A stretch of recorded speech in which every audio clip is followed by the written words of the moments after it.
So I guess the story is we are simply losing food. Foods are dying out and foods are going extinct. This loss of diversity is dangerous. Crop sameness leads to real vulnerability. Only 3 crops account for 87% of all grain production and 43% of all food eaten anywhere: wheat, corn, and rice. We are now in a situation where 90% of the plant species recognized as edible come from just 103 plants out of 250,000 plant species known to exist. Traditionally, there were up to 100,000 varieties of wheat, which protected us against a blight like that which produced the potato famine in Ireland in 1846.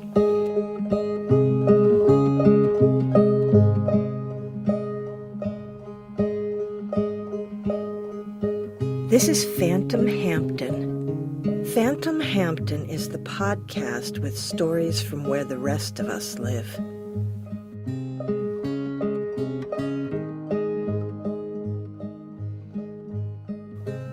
This episode is The Sovereignty of Seed. You'll hear the whistle blow 100 miles. The seed is really the most perfectly engineered thing on our planet. In 2004, researchers searched seed catalogs for varieties that had been commercially available a century before. They found that 94% of the over 7,000 seed varieties were no longer available in the 2004 seed catalogs. That's a 6% survival rate, and that means a stunning loss of diversity. There are people trying to carry on the tradition of seed sharing and to keep some kind of diversity going, even if on a small scale. These small enterprises are community gardens, small eco-farms, and backyard gardeners. This is the first year for the Hamptons Seed Exchange, and it's a modest affair being held at the VFW on the dividing line between East Hampton and Amagansett. I walk up the ramp at the back door entrance, and there are already a few seed sharers setting up at large round tables in the hall.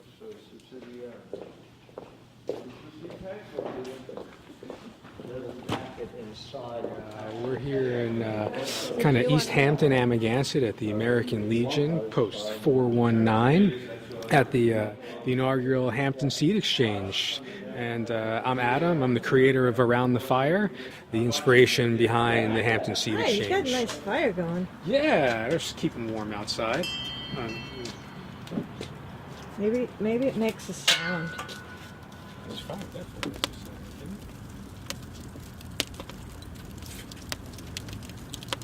It talks. For sure. Is this a stove that you created? I didn't create it. I had it built for me, so I was part of the design. This was, it was basically, I couldn't wait to get one. So it was really just an inspiration from the earth. It's just the natural relationship between food and cooking and time, place, and culture. No seeds, no food, no farms, no food, no water, no life. Everybody loves pizza, so let's get everybody together. Let's talk about seeds. Let's eat some pizza, and let's support the folks out of Standing Rock. What better event can there be? They're the native people who brought seeds. Their seeds are kind of the heritage of food that we have in this country. So it's super important to make sure that they're included in this process. Humans have been domesticating plants, sharing, and carrying seeds across continents for at least 12,000 years. And some say it could even be 70,000 years. So what seed libraries do is carry on the tradition where seeds from crops are saved, shared, borrowed, and then replaced to replenish the library when the next year's crop arrives. One of the envelopes, or we brought these little plastic bags. You want to put a Nice talk. You want me to put some in a bag for you? Yeah, because then I can get the sound.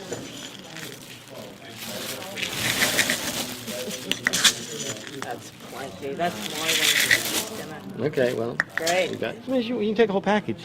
except for that one. That was. Jenny put some. I think she put 6 in each package, Okay. 6 or 7. You in have each to put package. 'em in I the- just put them a few out here so people can see what they look like. I don't know whose these are. Oh, Adam. I got them from Hopi Land, and I was doing some work down there, straight from the hands of the Hopis. They're really cool looking. Yeah, they're amazing, right? It's just the diversity of them. Yeah, you can't find those in catalogs. No. Yeah, I mean this is straight from the motherland. These seeds. Paul, you plant these like 5 in a circle.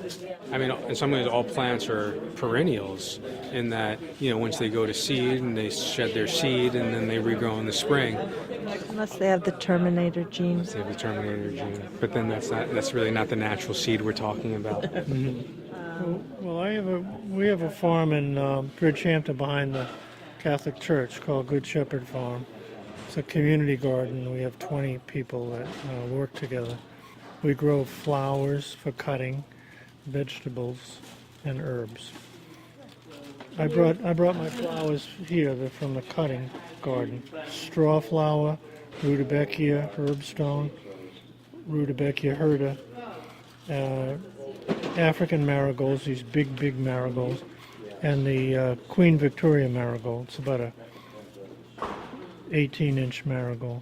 These are ones that I harvested myself from my garden or from the farm garden. So they're this year's seeds. And I had the best peas. They grew 6 feet tall, then they flopped over, and I tied them up, and I must have gotten 20 pounds of snap and sugar peas out of them. Yeah, out of just a 20 by 20. It was great, yeah. Today I bought birdhouse gourds, cyclamen. I just brought my whole seed collection, so I'm just going to share. Anybody that wants can take an envelope and kind of take what they want. My mom's maiden name was Roscoe, so we're potato farmers, so it's like in the blood, yeah. Always had a green thumb, always enjoyed gardening, but as you get older and your back hurts, the little 20 by 20 I had at Echo Farm was like more than enough this year. I'm taking the seeds off of the dill because they grow like this.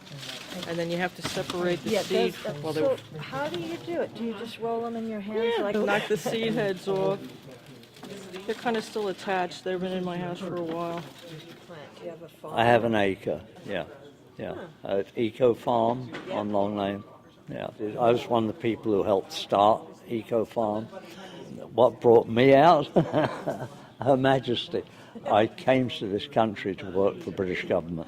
I was supposed to be a farmer, but I got sidetracked into government work. And I did 4 years in New York, then 4 years in Barbados, and I left the service and came back here. So I've been here in East Hampton since 1971. This is it's a small yellow cherry tomato, very sweet. They're like little candies. Bill and Cora Simons used to be the caretakers at the Tyson estate on Further Lane, and he grew these tomatoes. I took some and saved the seeds, and I've been growing them for probably 30 years now. And Bill and Cora are both dead now, but I save the seeds every year. And at Christmas time, I send Christmas cards to their family, and I enclose a little packet of Simon's yellow cherry seeds. I really don't work on the farm, so he'd be the one to Dale, discuss the farm. I can talk about it, but Dale is really the expert Just cook there. the vegetables from the farm. I grew 4 different varieties and grew them for 3 years in a row, and then I started selecting for the largest ears and the strongest stalks. So it would stand up, because I found a lot of the varieties, the corn would fall over if you got a wind or something like that, and then it gets on the ground, it rots. So we harvest the ears, and then we shell them, and then we grind them, and we make a cornmeal that we sell. Container, yeah. My mother moved to France a few years ago, Yeah. and so she is begging me to bring her some. I'd love to bring her some of these if you. Then we have pawpaw seeds. Pawpaw. Pawpaw is like a banana. It's got a banana custard flavor. It's the only Native American fruit that was on a tree when the colonists came here in the 1600s. A long time ago, 130 million years ago, they were like the beginning of bananas. It comes in a cluster, but the clusters, instead of bananas kind of hanging down in a bunch, they may be 5, and they kind of point upward. My name is Paul Hamilton. My farm is called Fireplace Farm. At the end of Springs Fireplace Road. I'll talk about my farm if you ask me questions. Okay. Yeah, it's a small vegetable farm. We have like a self-serve stand. Yeah. I've been there on and off for a long time. Actually, really, it's Peconic Land Trust land. I've been there for years now, and yeah, we grow pretty much everything there. A lot of flowers, vegetables, and then so we have the self-serve farm stand, and then we also run the farmers market at Ashrock Hall Farm. But yeah, it's a great location. It's pretty nice. Yeah, it's right on the bay. Yes, it's a farm on the sea. It's beautiful. It's all organic. Of course. They should go through a short freeze. Yeah, three I months? I think they should be in the freezer for like at least a day to crack them. There's a friend of mine who's a classics professor. Yeah. And he has 2 pawpaw trees, which I think fruited this year for the first time. Oh, really? Yeah. It took about 12 years for them to fruit. This year we got like 60 pounds or so, and yeah. That's plenty. That's more than. Thank you. So we're losing the diversity of our foods, and people are getting together to save and share seeds to offset this. Seed libraries are opening up all over the country, and small growers are meeting up to share their saved seeds. This is all good news, right? The public's access to seeds has been decreasing steadily. In 1980, it was decided by the Supreme Court that a corporation could actually patent a life form. Since then, giant corporations have gone into the seed business. Companies like Monsanto develop products like Roundup, the herbicide that allows farmers to plant rows closer together, but Roundup is toxic. So Monsanto actually engineered a seed to resist their own dangerous chemical. A chemical corporation which produces and has produced products such as the insecticide DDT, PCBs, Agent Orange, and recombinant bovine growth hormone. Roundup Ready seed not only protects your crop from Roundup herbicide, but it's also protected by a patent, making it only legal for one generation of planting. It is in the industrial world, in the corporate world of like seed control. Seed exchange is definitely not what they're promoting in that way. Kind of larger companies like Monsanto would like to control the seeds in such that the seeds that you buy from them are seeds that they own, so that you can't actually replant those seeds yourself or essentially share them, because they claim that it's their property. And also, I read about this terminator gene that's in the seed. Yeah, I mean, there's all sorts of different genetically engineered elements that are bred into the seeds, one of which is the terminator that, yes, does not allow it to actually regrow the next year and only gives it basically an annual life cycle. It's just incredible, because that is the basic essential thing about the seed. Every year it will come back, and it just seems incredible that anyone would give them the right to do that. Yeah, it's a basic gift of life, really. It's one of our most inalienable rights that there is at the end of the day. One thing that we're all definitely commonly born with is the right to clean water, the right to food, the right to clean air, all the things that we should be born with when we come onto the planet. You control the seeds, you control the food, you control the people, you control the water.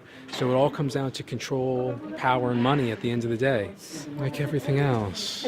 In some states, the USDA is telling these seed libraries that they are operating illegally.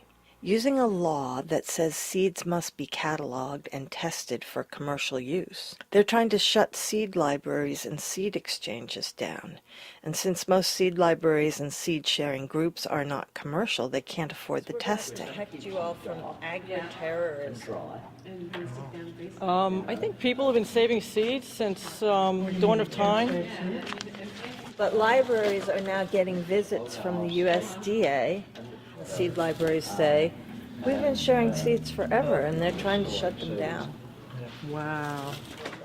Well, yeah, that's being overturned.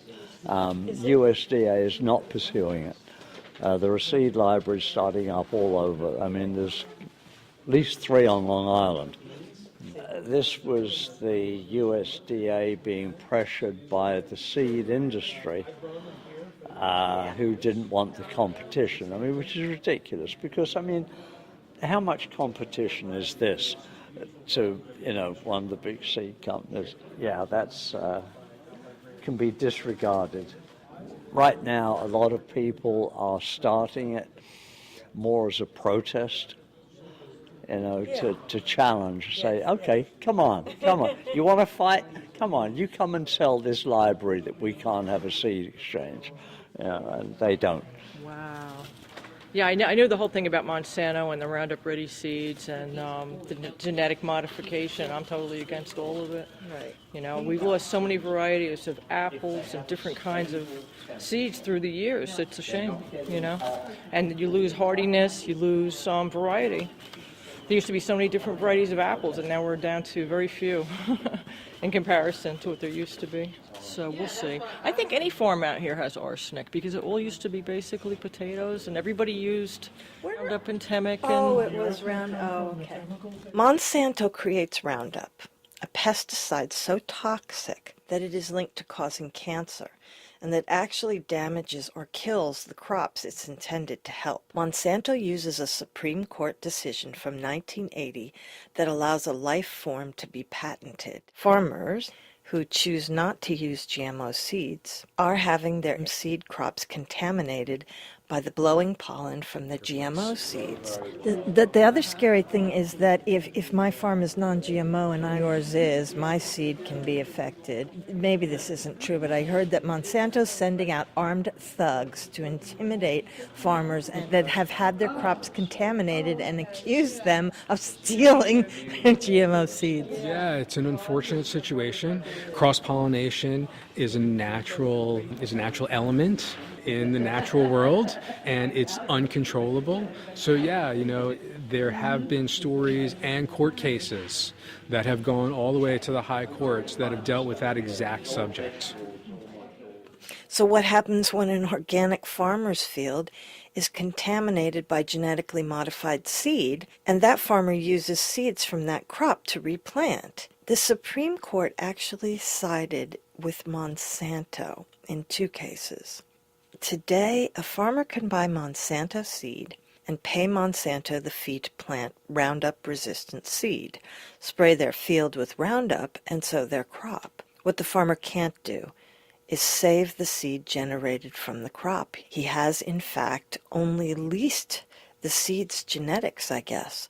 I wondered if my area, the eastern end of Long Island, had any farmers who were using Roundup herbicide and GMO seed. This area pretty much all. I think people are pretty militant about, having organic seeds and growing organically out here.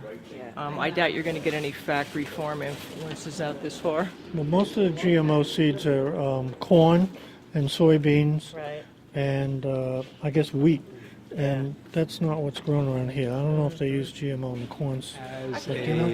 As a food producer, my end and my relationship in general with the farmers out here is through my catering business. We do have our own garden that supports the business as well, so I'm part of the farming community in that sense. Most of the farmers around are pretty conscientious about the seeds that they use and the practices that they use to grow those seeds as well. So, I'd have to have the conversation before I just label somebody and kind of point them out as being bad, because they might be in transition, perhaps, and they might be using GMOs for transition. I think there's a lot of ways to get there, But at the same time, the idea of the seed exchange and the farming community is about abundance and creative sharing. And, let's include everybody in the conversation in an effort to transition to a better place. The Supreme Court ruled in 2013 in the case brought to them by the Organic Seed Growers and Trade Organization, quote, "The plaintiffs do not have standing to prohibit Monsanto from suing them should the company's genetic traits end up on their holdings because genic seed or pollen blew into the grower's land. It will not take legal action against growers whose crops might inadvertently contain traces of Monsanto biotech genes. Farms that are affected by less than 1%. Kevin Carson, a senior fellow at Center for a Stateless Society, since their beginnings, the USDA and the State Department of Agriculture have heavily subsidized and acted as the enforcement arm of the corporate agribusiness crime syndicate, terrorizing people who presume to feed themselves without paying tribute to their corporate crime lords. People who have held top positions at Monsanto over the years have consistently held top positions in the USDA, the FDA, and the EPA. There is hope, as I said, in the small grower. They are responsible for species diversity moving forward. These small growers may be the only ones we can count on to pay attention and save the diversity of our seeds. You don't need much space to grow a bunch of stuff. Then once you get the bug, you just keep making it bigger. And that's when the fun really starts. Is that how you started? With small? Yeah. I think most people do. Not everyone, so people just jump into it. I've got a lot to start with. You can save seeds too. Exactly. I'll bring back next year. And I have the acre there, and I started an organization called Food Pantry Farm that donates all its produce to food pantries. So, yeah, and this year we've started an affordable family CSA, community supported agriculture, where people pay a certain amount at the beginning of the season, and then every week they get a box of vegetables. Yes. So most of the CSAs are quite expensive, but the one we run is very affordable. It's for working families, but it runs basically through the growing season. I'm Carolina. I'm from Sag Harbor. Do you have a garden in your yard? Or? I do. I have a small one, yes. I had some kale, Swiss chard. I have rosemary, oregano, fennel, cherry tomatoes, eggplant. I have a lot of help for friends and do gardening and all that, so they provide me with a lot of tips. So it wasn't hard. It was very nice this year.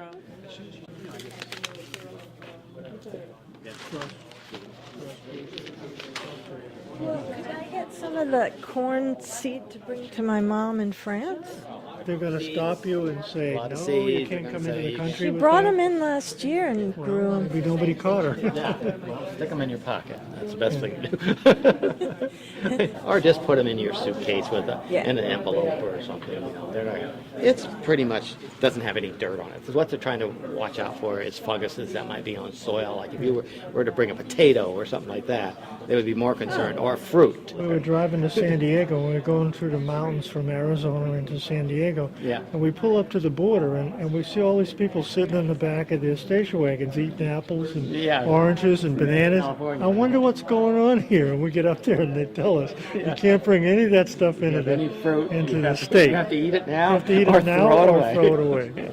So you can bring it to your mother in France, but buyer beware. You might not get through customs. Could you put some of those in a little bag for me? Could I take some of those? The Long Island Regional Seed Consortium has a wonderful mission.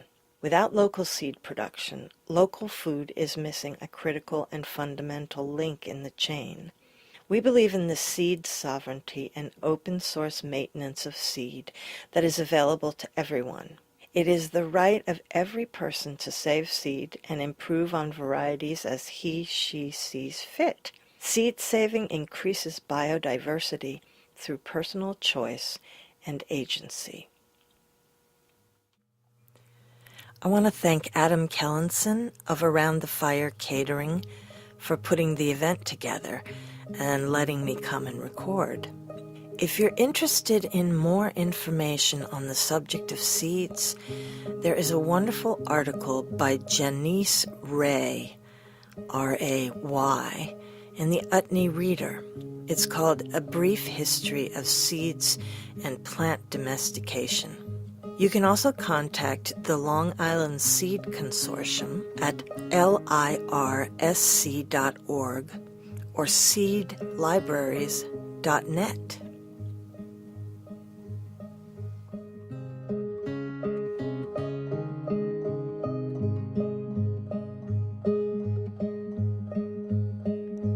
On the very day I'm gone, you'll know the train I'm on. You'll hear the whistle blow.